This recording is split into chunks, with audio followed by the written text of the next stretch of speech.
Hey, good morning. It's Thursday, July 16th. So thanks so much for being here. The everyday thought for today is about gaining satisfaction, something that we all long for. We're all craving, desiring something more, if you will. And the Bible addresses that, particularly for us. It's a universal condition that we have as humans.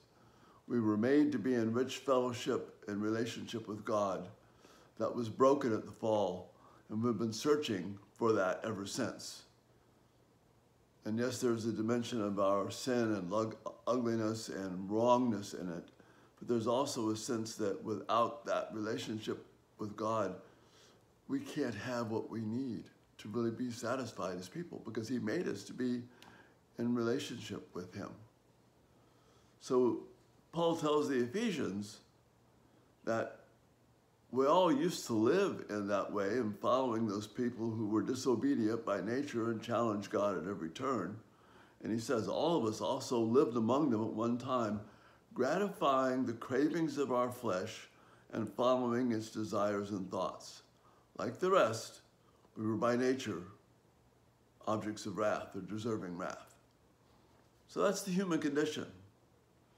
Never satisfied, always looking for more. There's never enough money. There's never enough something. Even in relationships, there's always something more that we want. Well, Jesus speaks to that, and Paul is referencing what Jesus says on the Sermon on the Mount. You know, the Bible is organized around the teachings of Jesus Christ in the Gospels. Everything previous to that is anticipating it, looking up to it, and longing for these words to make everything fit. Everything after the Gospels just shows us the beauty of what Jesus said and how it does fit with everyday life. But He is the center of it, the whole thing, relationship with Him. So when in the Sermon on the Mount, in the section what we call the Beatitudes, in other words, the things that we are blessed with, Paul is, I believe, directly referencing one of the statements that Jesus made there.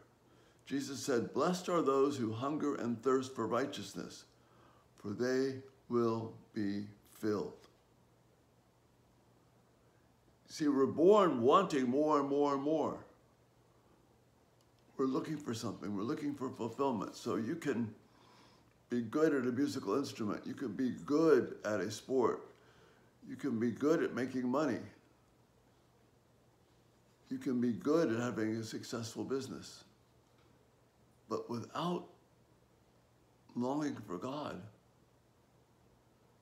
it's never enough. Now, this hungering and thirsting for righteousness is, I believe, often misunderstood.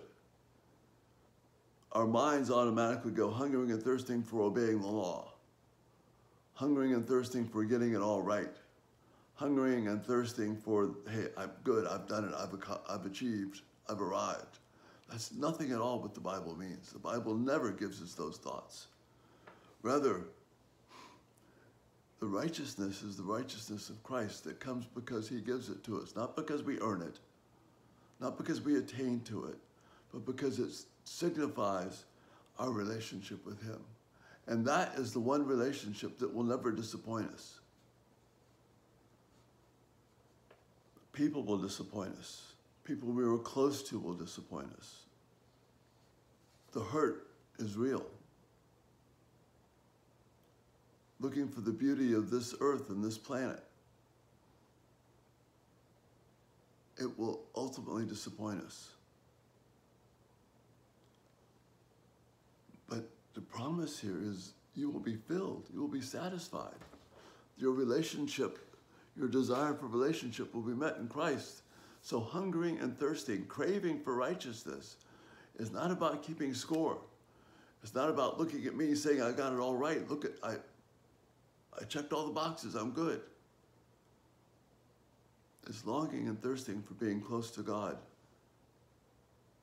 who because of Christ makes me righteous. I don't have to run for it anymore. I'm fulfilled in him.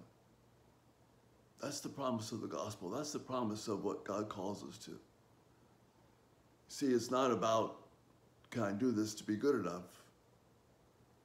It's to embrace what has been given to me, knowing that in Christ, in relationship with him, my deepest longings, my desire for satisfaction is finally, ultimately, beautifully met. And that's the thought for today. Have a great day. Bye-bye.